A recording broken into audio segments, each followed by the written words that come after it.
Ladies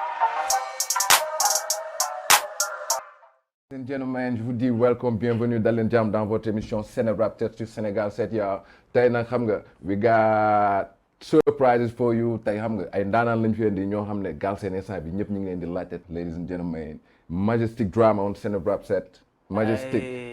Merci pour l'invitation Malick. Non yow laay remercier d'abord. Merci beaucoup, merci beaucoup. naka mu yaa ngi cool. ñu ngi fii rek. léegi nuyoo la ak internetu Sénégal 7 yi. Bon, je remercie tout le monde.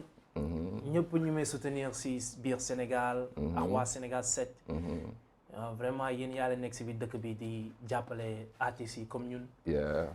pour jëm kanam quoi. Vraiment je vous remercie vous tous. Majestic t'es pas venu seul parce que normalement instant yii nii gars yi fu ñu gisee Majestic war nañ xaar ci wetam ki nga xam ne moo di ma nekk Young Tilly ak ki nga xam ne Sénégal yëpp moom la ñuy wër Sénégal yëpp moom la ñuy xaar.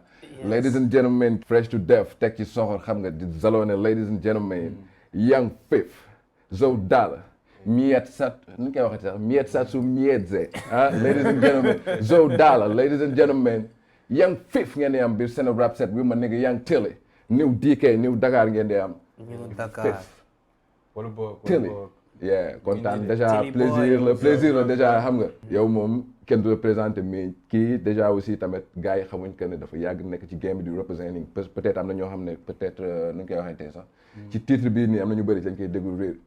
bët ñu yàgg ci game bi xam nañ ne xam nga this nigga gaa skills xam nga yàgg na mooy loolu. Ladies and gentlemen, Zo Dollar Young Tilly Sow nuyoo leen ak internet du Sénégal 7 yi. maa ngi nuyu ñëpp merci pour l'invitation bi. On est là tey pour défendre suñu projet bi man Majestic ak Young Tilly. comme ni nga doon wax moom Tilly peut-être am na ñu ko xamul mais ñëpp ko nar a xam. parce que mun na lu muy def trop et. And niggas gonna feel it in the, you know.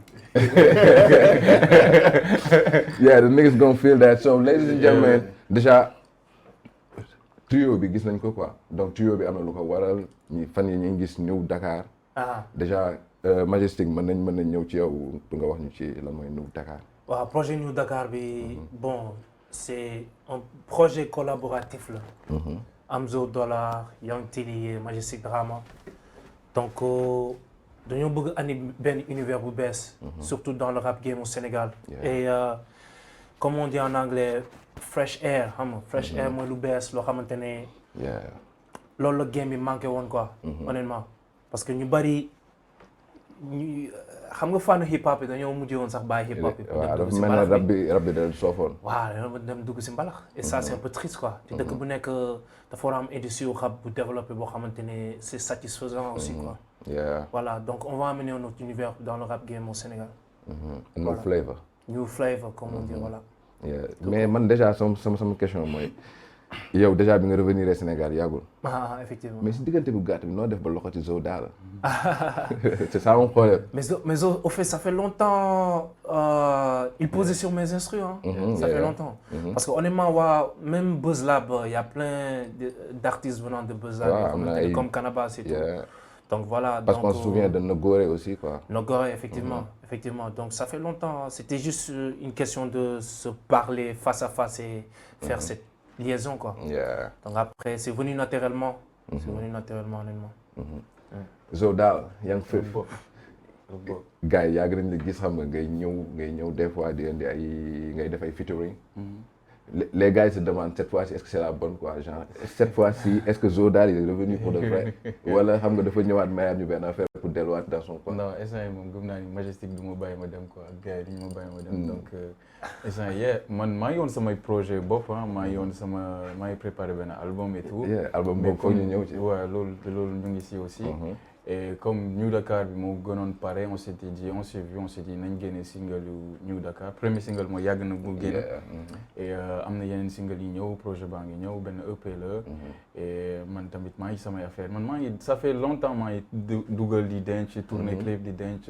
parce que les gars même nga baal ma ils se demandaient ndax ce son ça fait partie de ton album déjà question boobu da doon daw quoi. donc c'est bien de bu clip bi génne ñëpp gis nañ ko clarifier ça quoi. projet New Dakar le son bi boobu. je veux pas te couper mais gars ils sont satisfaits parce que ñaari album boo xamante ne Zo Dollar mu ngi si. waaw déjà loolu la ñu wax après. Yeah, man. Yeah, man. Et pour parler de connexion avec Majestic, ça fait longtemps. Am na son yu bëri. sama son yu bëri yoo xam ne nit yi xamuñu woon sax ni que moom moo ko def parce que moo defoon confisqué.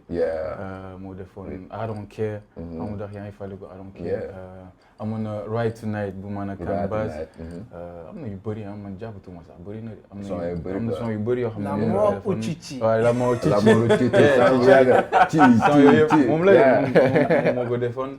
Donc comme il a dit hein, il a juste fallu que bu mu ñëwee man xamoon sax ni que dafa ñëw Sénégal dama jékki-jékki gis ko ci réseau et après je l'ai écrit ma ne ko mais it's about time nañ dugg studio on s'est vu au studio et tout de suite xam nga nit yu bokk gis-gis bokk feeling ça coule de source quoi on s'est vu studio ñu commencé job ay affaire benn baar bu ma gis boo xam may sax xaw ma Sénégal du am xiit xam it sans Majestic xam genre affaire yooyu noonu yow télé ma gars yi. télé gars yi nam nañ la télé yow. mais wallaay xam nga en fait di siyaar déjà gars yi. di siyaar internautes yi n'est-ce pas. Donc je sais que ça fait un bon moment j'ai pas sorti grand chose hein. On va dire depuis peut-être mon dernier single officiellement ça a été Yamal. Depuis boobu laa effectivement après il y a Virginie. mais après j'étais beaucoup plus dans les séries et tout ce qui va avec Virginie enfin série Marodi surtout. Donc là, en fait, on va dire que... Non, for real, though. En fait, on va dire que là, enfin, comme Zo l'a dit, en fait, moi aussi, je suis en train de travailler sur mon projet parallèlement. Mais on va dire, en fait, que Connexion B, c'est quelque chose qui s'est fait assez naturellement, en fait, machallah. Et donc, en fait, l'histoire, ce serait surtout de dire, par exemple, que à la base, on devait faire qu'un seul son, moi, you know. Mais après...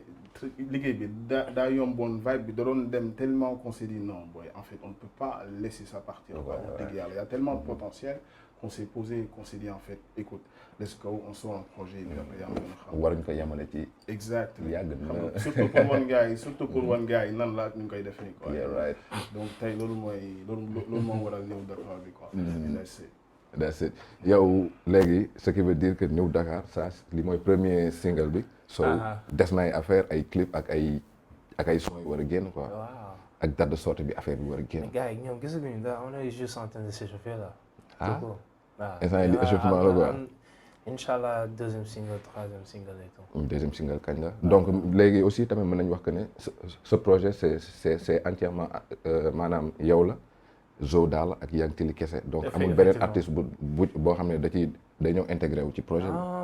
Je sais pas si avec le temps on verra. Voilà, ça dépend du feeling quoi. Ça dépend du feeling. Yeah, right. Par exemple là on peut dire que mën naa wax ne ni c'est peut-être 70% fini hein. Yeah. Et le 30% rek moo si des après projet bi mat. Et après tourner clip et tout. Donc voilà. Hein. Après du soxlawul kenn tamit soxlawul kenn ah. C'est ça hein. Après on verra avec le temps. On verra avec le temps. C'est que Zo léppam punchline la. wala benn affaire. Foog nga taxawaat dégluwaat lu mu wax waa nga ne. ma ne soxlawul kenn kay soxlawul kenn rek. waaw parce qu'il est satisfait déjà quoi. Et puis bu projet bi soxlawul après c'est pas évident nga am nit yu bokk vision de façon musique bu ngay def quoi xam nga bu ñu jëloon ay tëgëriñ façon son di nga xam ko si teg quoi di nga xam ban rappeur ngay woo mais son yi nii je veux bien mais du même pas pour qui hein mais je veux bien damay dégg son yi nii ba même bu ma commencé xalaat kan lañ si mën a woo du ma gis koo xam ne peut-être vision bi am na xam nga yow bi ma laajee question boobu sax man États-Unis laa doon xalaat. xalaatuma sax fii quoi. waaw mais lu mën a ne la parce que yow yaa ngi jóg peut-être yenn artistes États-Unis ouais pourquoi pas. why not c'est fort possible. waaw fort possible. why not mais te sax pour man album bi dafa pour man projet bi nii dañ ci war a xaar platine wala disque comme disque si boppam comme mais yow li nga war a xam mooy Sénégal fii il faut ñu créer certification yooyu avec SODAV parce que tous les produits là ça a été fait au Sénégal parce que ñun ñëpp on est des Sénégalais voilà donc c'est dommage que ñu ngi def projet boo xamante ne mënuñu si am certification venant du Sénégal quoi est-ce que tu comprends voilà man si man SODAV moo war a jóg si loolu parce que France am nañ seen certification États-Unis am nañ seen certification pour def disque d'or en France 50 000 ventes ngay def donc au Sénégal aussi il faut ñu am genre certification boobu soit 10 000 ventes disque d'or ou disque platine 20 000 ventes mais intérêt. yow déjà Non, c'est une question, déjà gis nga single bi ak non c'est une yàgg na question. parce que yàgg na ñu bari ñu ko dégg ñu ngi naan mais lii moo sa États-Unis la wala Ouais, déjà. mais déjà soo dégluwee les paroles soo xamee parole bi lu muy tekki dañu gis ne ok ça c'est du wolof c'est pas de l'anglais. En fait, man théorie langage, la langue, enfin la langue est un blocage. Man théorie boobu noonu dafa doon leen loo xam ne dama ko yàgg bañ quoi. Pour la simple raison que ma nigga musique it's all about vibes, you know. Yeah, and feel it. C'est-à-dire en fait la ngay feel ak la ngay sentir quoi. Man Baye c'est pas pour rien que ma nigga on a été là pendant combien de temps Baye di dégg la ay ñoom 50 temps in the club ak lu mu munti doon. Temps yooyu gars yi xamuñu woon lu 50 doon wax xamuñu de. You know. Et pourtant gars yi dañoo doon vibe ci musique bi et tout, tu vois. Man en fait je me dis que comme par exemple Drama nu mu ko waxee par exemple Drama aujourd'hui il va témoigner que am na gars yu bëri yoo xam ne dañoo déglu son bi c'est même pas des Sénégalais te pourtant dañoo doon rey seen bopp ci son bi you know donc en fait c'est juste pour expliquer que langue musul doon blocage ma dégg c'est que mbir mi foog nga xam exactement fan la ak fan ngay jaar et puis après yoo mën a ko parce que question boobu li tax mu posé ko mooy son bi déjà li ngay yëg ci sound bi quoi man son bi la première fois ma ko dégloo boobu ay extrait la mais ma déggee extrait bi tag automatiquement dégguma sax li nga doon wax quoi parce que déjà ni nga doon waxee yaa ngi am noo koy waxee ba des fois faut nga concentré wu pour mën a xam ni ngay wax quoi mais automatiquement yëg-yëg bi feeling bi mood bi dama dugg quoi automatiquement j'ai kiffé le son avant que le son sorte déjà donc pour une petite histoire d'ailleurs parce que maa ngi gis yenn gars yi di théorie ci son bi ci Instagram et tout en fait on va juste expliquer le concept du son you know en fait on va dire que le son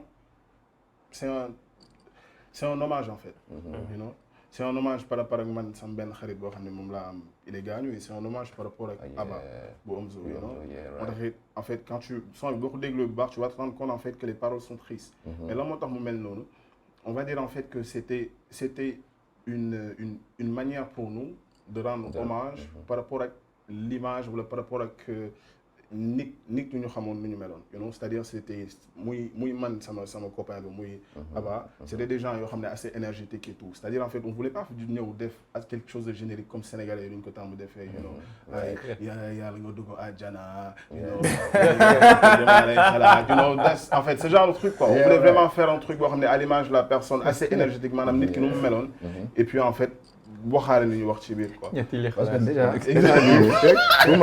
instant bi nii yan tili instant bi dafa maanaam t'as tout expliqué instant bi nii.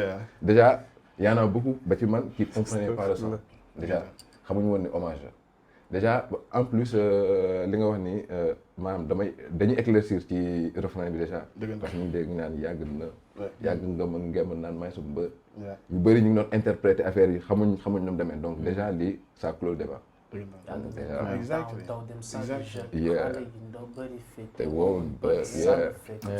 boo déggee son bi da ngay dégg ni moom day wax seen délire moo copain am affaire yi ñu daan dund.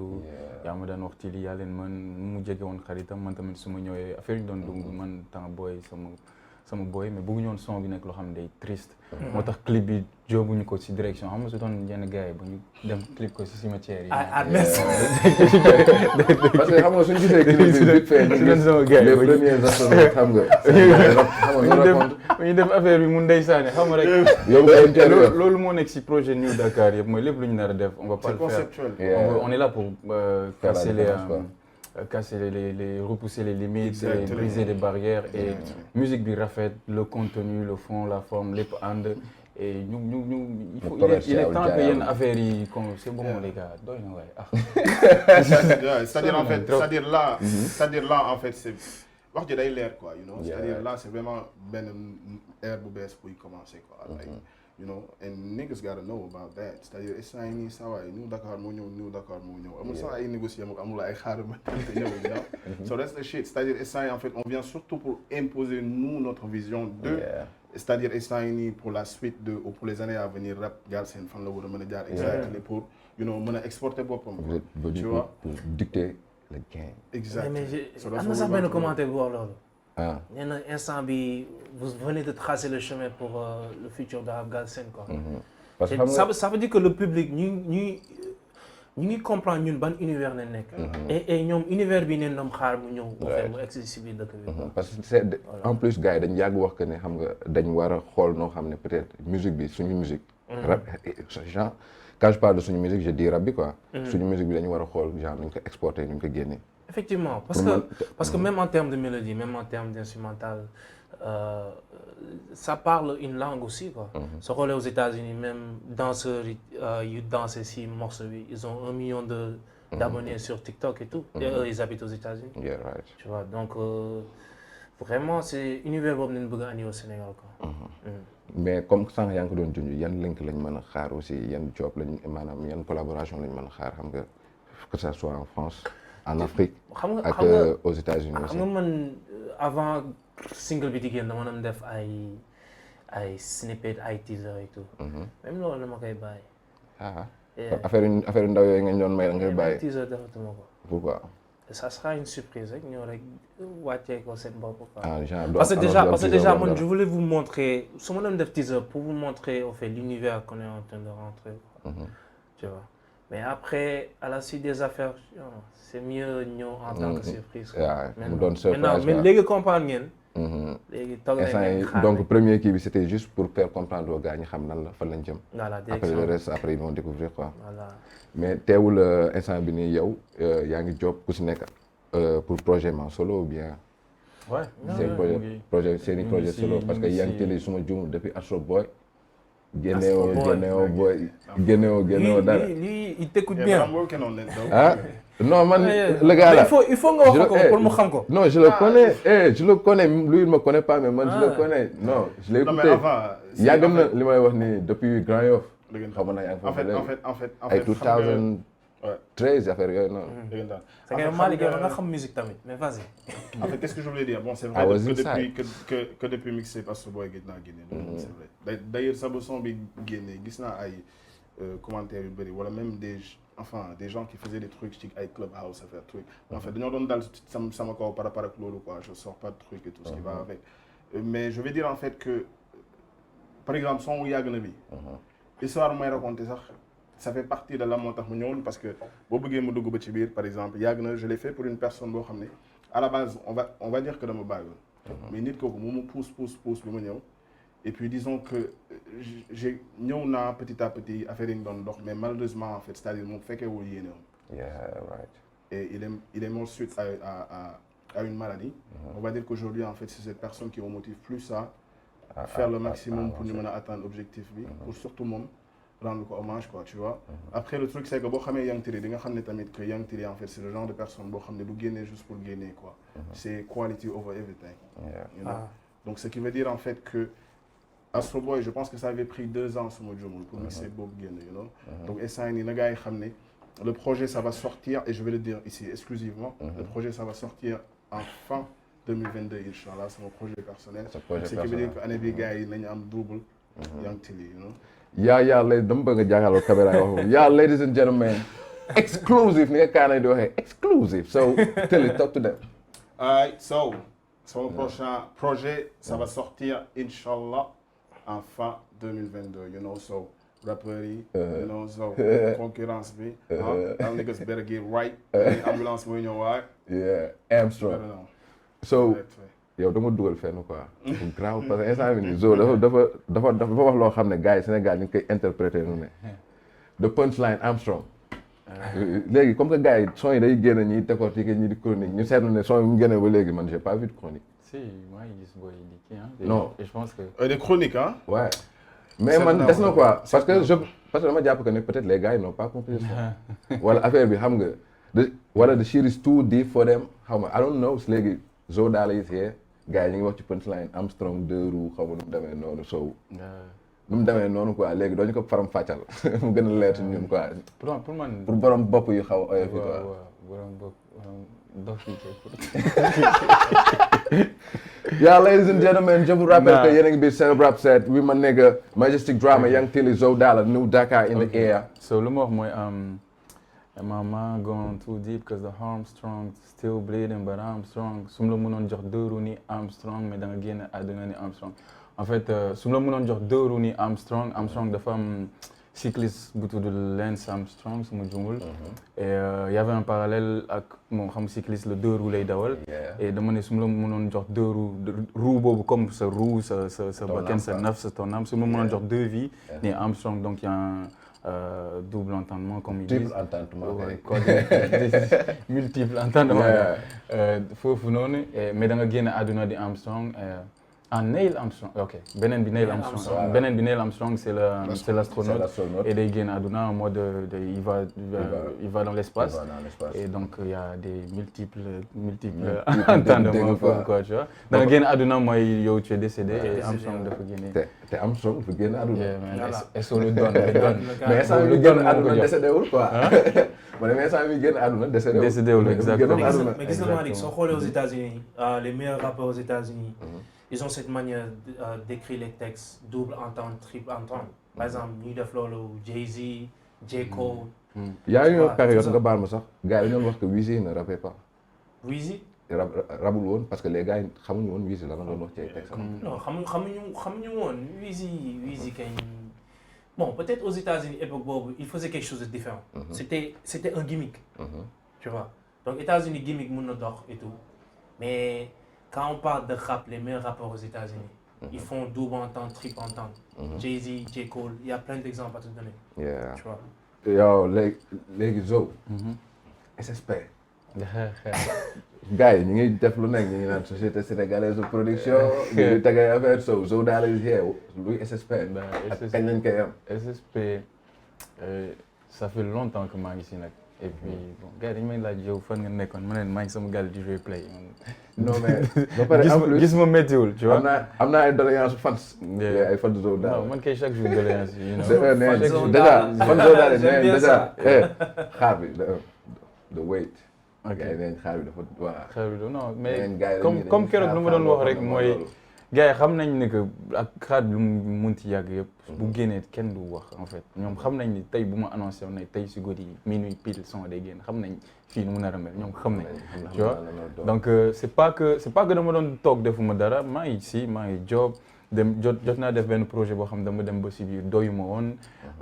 tourné naa ay clip yu bëri yoo xam ne peut-être yenn laay téye yenn yi du mus a génn en fait man maa am exigence boobu tu vois. et si diggante bi aussi j'ai commencé à job ak Majestic tu vois affaire yi di dem maa ngi dugal yenn son yi di denc yenn son yi donc man instant pare naa mais damay kiiwaat affaire yi di xoolaat affaire yi tu vois mais bon comme song nañ lii mooy télé di wax quality over everything. exactement mais comme song nañ lii on va sortir ça et man mun naa génn à tout moment SSP yow da nga ne woon après koor gi. waaw dama ne woon après koor gi. dama ne woon mais instant ba léegi après koor gi la. waaw ba léegi.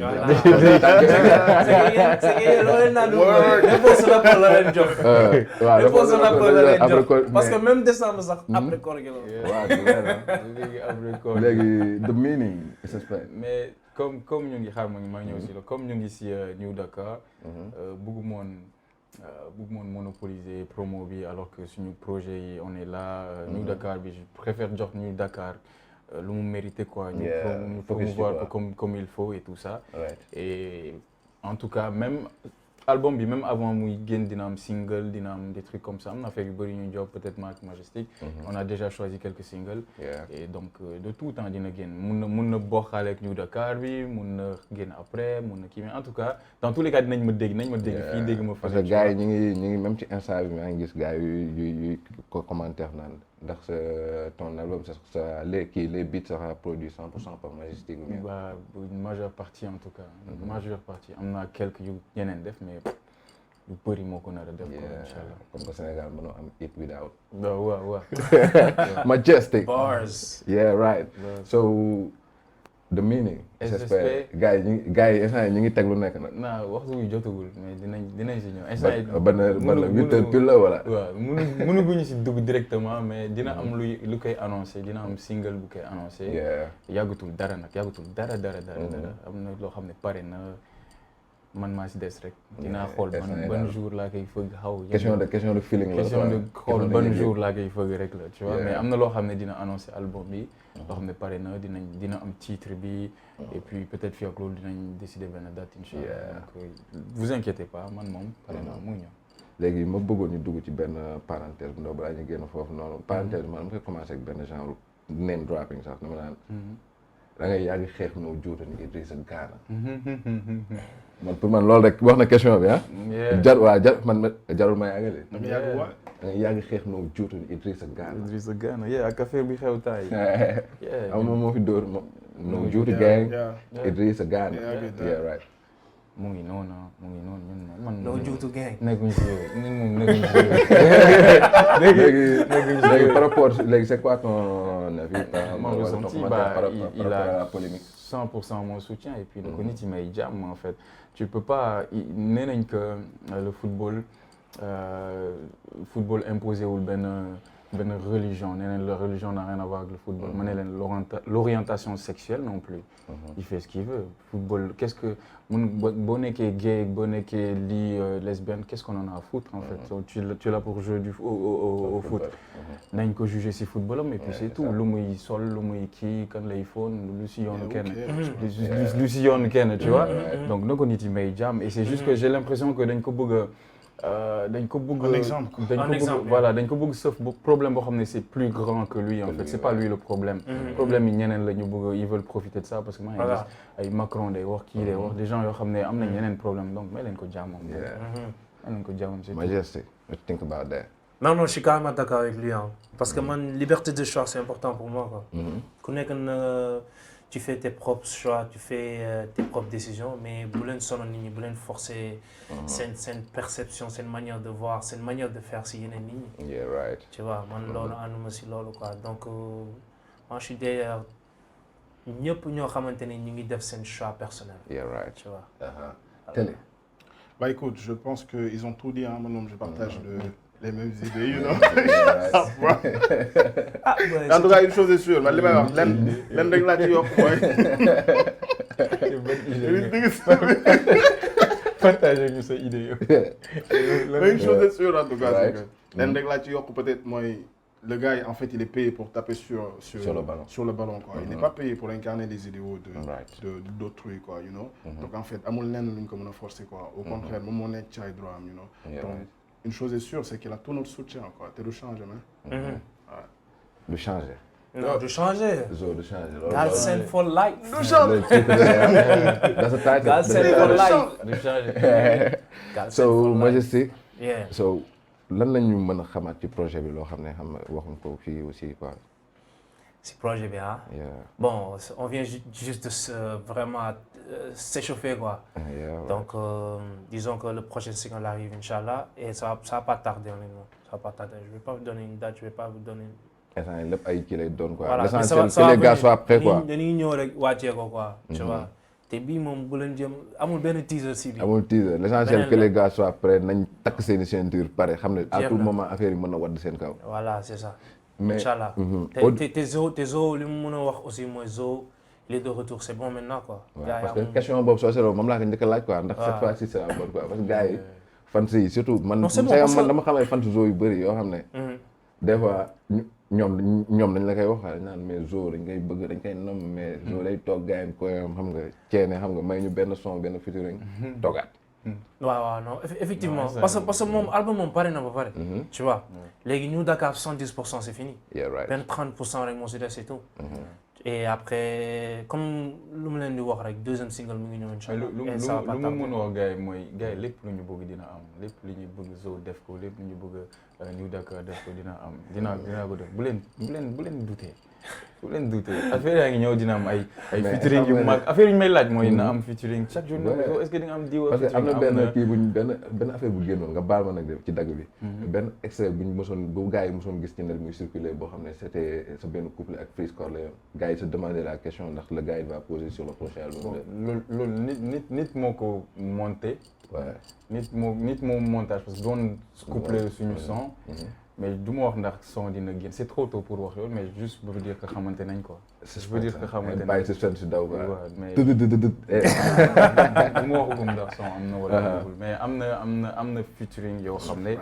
genre affaire yooyu noonu am na def nañ ci yu bëri. mais bon on va voir quoi. Les gens vont se régaler quoi. Les gens vont se régaler. ah yeah pour moi j'avais pas compris léegi gars am na benn fan su ma mujjee dajal dana ma. nee ñoom son lañ bëgg quoi.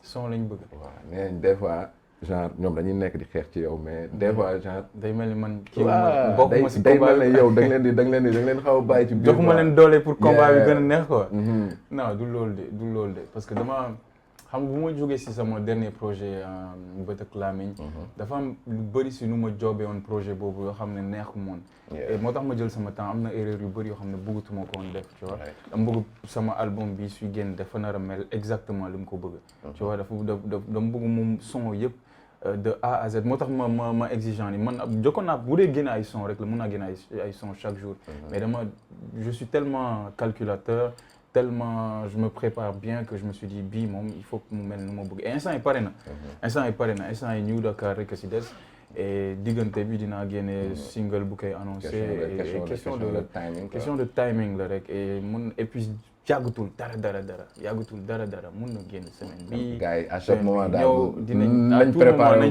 te buy génn du ma wax dara damay ñëw rek balancer ñëw rek bombardé amul benn problème na gars yi xam ne ñu ngi doon job wax dëgg yàlla li job naa dama doon tëj ci studio yi aussi xam naa ne gars yi dañ la gëj a gis quoi mais foog nga wax ak ñoom dalal xam nga dalal seen xel man dama leen war a remercier parce que lan lay wax tout le temps man par exemple instant yi bu ma géejee génn son ëpp na 1 an tu vois mais dafa mel ni maa ngi si game bi chaque jour parce que dañ may coow benn rappeur da génne son sax man la ñuy coow xam nga booy chaque jour ñu dañ may call dañ may yónnee ay message fu ma ne si réseau yi fu ma dugg damay gis dañ may coow dañ may tu vois c'est comme si du rappeur yëpp am loolu quoi du rappeur yëpp mun absenté wu. da nga ne moom moomatoo su bopp. waaw voilà du rappeur yëpp mun absenté wu ba pare être toujours présent sans être là. am na rappeur yoo xam ne bu ñu toogee 1 an génne ñu son waaye foofu la ñuy jaar rek. waaw merci foofu la ñuy jaar rek ne leen waaw man li ma neex moom carrément moom dafa assumé ne bëggul rappeur yi. loolu dafa yàgg. non rappeur yi ñoo ma bëgg la man rappeur yi ma bëggul rek laa bëgg ñun sinon ñëpp laa bëgg barkeel ku ma bëggul rek ku ma bëggul moom bëgguma dara si yow sa mbokk ak sa. fi doon love papa tonton tata. mais bëri na rappeur yi ma bëgg bëri na rappeur yoo xam ne man maay ñëw wax ak ñoom niw leen ne leen li ngay def na si man amul problème ak kenn wax dëgg yàlla amul problème ak kenn wax dëgg yàlla defuma façon nit boobu et puis ay rap mënul créer lu bon ci sama xol bi barki sama life am na yeneen affaire yu dul rap barki yàlla pour rap nii ñëw soppi man def man benn xëyra wala te loolu mën naa ko témoigner sax en fait maa ngi jégalu bëgg ma ko dagg mais c'est-à-dire en fait gars yi ils ont Zo boo ko xamul tu vas te dire que Zo c'est quelqu'un xam dafa bëri problème mais est-ce que le personnage mais yàlla xam na ni parce que y a le rappeur et mais je vais te dire un truc man par exemple man moom lu ñu def ba xamante dal na ma ak beneen rappeur boo xam ne tey ci game bi il est très connu mais par exemple moom il a fallu que yamal génn pour mu commencer moom ma doon send ay message en fait tu vois doon ma send ay message naan ma booy il faut que ñu def dara quelque chose du genre après dama doon yéex moom après moom ma doon relancer en fait juste pour wax la tu vois te ci game bi am na beneen nigga boo xam ne kooku moom xam naa ni gars yi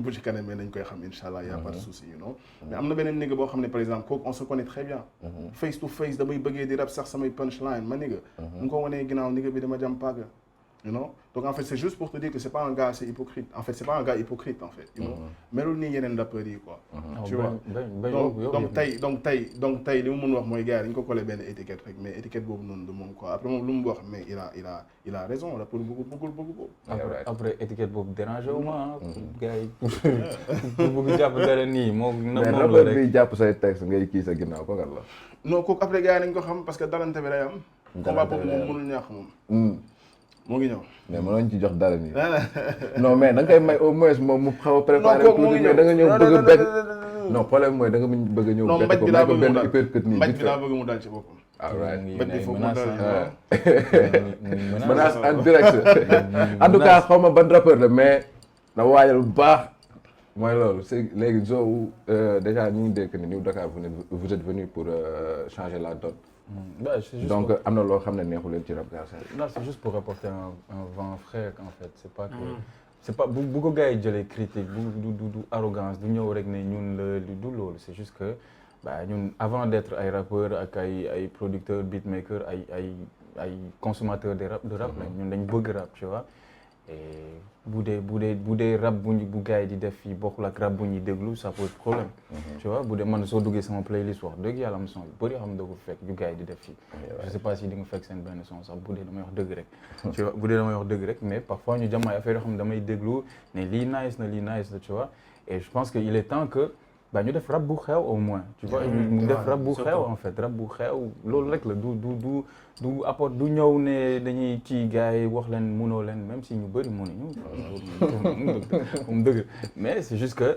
bah dafa am fu rap toll et puis il est temps que Sénégal toll rap Sénégal tamit toll foofu loolu rek surtout bon soo amulee culture générale moom ñu Dakar tu vas pas comprendre culture générale dans le game c'est la base. Ouais, c'est la base mais ñu ko amul dafa bëri nag. culture générale tu vas toujours poser des questions doo comprendre gars yi li ñuy wax quoi fi ñuy waxee. non duñu comprendre dara mais dañuy déglu Zo par exemple ñuy jéem a décortiquer. parce que Zo daal moom. après si ngay xam gis nga man si laay xam différence bi ak ku xam musique ak ku xamul musique. xam nga ku déglu yàgg na. mu leen nii lii de moom neexul. maintenant yow xamoo musique. dëgg la wala dëgg. voilà xamoo musique. yëg quoi. voilà. man nag foofu laa ko tegee foog nga am culture générale pour nga mën a comprendre. pour mën a comprendre ngay teg parce que déjà. mais Macky sax dañuy dem di déglu yàgg na. ay pères de famille. soo demee nga xool commentaire yi. ay pères de famille ñooy lancé yenn commentaire. non man c'est bizarre man before gars yi di teg seen i baar sax affaire bi beat bi bro non that's deep affaire bi maanaam li ngay yëg quoi maanaam beat bi day daw. loolu mooy mais gis nga même projet. da lay yóbbu ci benn mood quoi déjà yow soo gëmee nii surtout ak seen mood bi ngeen nekk ci. c'était l'objectif ay astronaute affaire yooyu noonu xam nga. c'était l'objectif. parce que xam nga ñun à la fin de la journée dañoo bëgg audience boo xamante ne ñu xam musique. audience bu xam musique nañ bëgg quoi. voilà saa yi wax rek quality kon ku xamul musique su bëggulee yàgg na amul problème. mën na dem te duñ nelaw. parce que da leen dimbali benn genre espèce espèce ay déglukat yi mu leen di dindil la quoi. parce que comme li nga wax sànq public boobu moo am qualité. quality par exemple gis nga rappeurs yi pour nga xam rappeur bu am doole bu amul doole da ngay dem si ay showcase am. nga dem xool ñu fa nekk. comment ils sont en train de chanter ces morceaux. est-ce que comprendre ñu bari fii ñu ngi fay xaalis pour marketing et tout mais soo demoon seen show tey nii kenn faalewul leen. da ngay gis am na ay show yoo xam ne da ngay gis gars yi taxaw nii. gars yi taxaw noonu. kenn faalewul leen mais nag opéra. voilà est-ce que comprendre nga. voilà mais gis nga bari wax def marketing et tout c'est mignon mais en temps réel daa am réalité quoi. voilà. mais léegi. après Astro Boy am na lu war a génn yaa ngi télé mais yow ba léegi ñëwoo ci lan moo war a génn titre bi quoi mais ñu titre sax xam comme Zo daal nar ñu wax luy SSP. titre bi après gars yi nañ ko xam mais en tout cas na gars yi xam ne que c'est dans le même sens que Astro Boy parce que Astro Boy à la base bu ko génnee wax naa gars yi que trilogie la you know donc c'est dans ce même sens c'est quelque chose de conceptuel et c'est toujours dans ce même univers donc inchallah daal bu waxtu bi jotee comme Zo nu mu koy waxee gars yi nañ am exactement tous les détails. Hypercute yi foofu lay génn tamit. non Hypercute bi dina génn bien avant. before lay génn. parce que ñu Dakar la Hypercute yëpp di génn. ah yeah for real. dina génn bien avant. ay ñoom Ali Boumaye. waaw léegi. exactement et puis une chose très importante. xam nga je pense que tey ñun ce qui fait notre force muy drama muy Zo muy man c'est qu'on est des gens assez polyvalents. tu vois c'est-à-dire mën nañ génn ci type registre bu nekk. donc gars yi bu ñu déglu yàgg na rek et puis en fait qu'ils se disent que projet bi peut-être couleur bi nii rek lay am quoi you know donc ça c'est quelque chose de très important. donc ci projet bi moom gars yi nañu en fait nañu xaar lépp you know et puis nañu xam ne surtout qualité nañu am quoi. ba pare man audience bi lu ma leen di jox comme conseil mooy lu am importance mooy di soutenir musique ou qualité quoi. est-ce que comprendre di bàyyi affaire fii laa faral fii kii laa faral quoi. de soutenir artistes yoo xamante ni ñu ngi def qualité. yeah right. c'est ça qui compte quoi. parce que loo soutenir loo xamante ni lu dul qualité. yaa ngi gaañ game bi yaa ngi gaañ. dëkk bi yaa ngi gaañ ñëpp qualité franchement tu soutiens la médiocrité. voilà ba pare t'es pas fan de la musique. parce que soo duggee see affaire man kii laa faral basé sur vraiment pas grand chose quoi. basé sur lan. si lan nga ko basé au fait tu vois. il faut le baser sur la qualité quoi. aussi bëgg naa laaj benn question quoi. t'es ouvert pour job ak ñeneen. waaw si y a l'alchimie. c'est question d'alchimie quoi. de toute façon man je viens de poster sama instrumental yàgg na bi sur YouTube. maintenant c'est le moment de montrer ko am compétence. bon ñi naan sound bi xam naa du ñàkk quoi ñoo xam ne peut-être nañ naan non sound bi neexul ñii ñu ci dóoree wala ñu ci dóoree nii biir baa ngoogu Big Bang noonu voilà shit is for you. ku ne am na ku xam nga nit bu nekk werante bi moom jeex na léegi. Maintenant il faut montrer il faut passer à l'action. Allez-y instrumental baa ngi noonu. ñu toll ci ay facts. Voilà xam naa ils vont passer tout le temps à comparer lu ñuy def avec l'original. mais maa ngi toog déglu faut pas aussi amener ay affaires yoo xam ne tamit ce sera du copie de l'original aussi tamit quoi. waaw c'est ça ku nekk na nga def sa vision lu mu la may rek. mais aussi comme je dis moi je suis ouvert c'est l'alchimie qui compte pour moi quoi. Yeah, right, feeling. man Young Tilly ni ma ko rencontré Fla bu Nego Rap moo taxoon daf ma woon quelques vidéos. il m'a montré des vidéos de tous les artistes de Nego Rap. mais man bi ma gisee bosam si laa ne ok kii am na benn compétence boo xamante ne maanaam moom mën nañ ànd après si nañ def single bi yamal. tu vois. Donc après Zo, déjà là, il y a l'histoire qui est là entre moi et Zo et tout. Donc en fonction de texte et tout, moi, il comprend sama angle, sama vision et tout. Donc tu les mets ensemble vraiment des andi lu bees loo xamante ne loolu la game bi soxla. Ça fait longtemps, tu vois. Si le projet, il n'y aura pas de drill aussi. Loolu rek laa bëggoon zéro drill. Hey, no drill, nigga. Yeah, so, waaw. Affaire yooyu noonu ngeen di dégg foofu check. No Pop Smoke shit, no drill, no xam nga. Zo daal yow lan nga bëgg a wax. Drill moom man tax mën naa ci rap. loolu xam naa ko. léegi Zo lan ngay wax gars yi xam nga.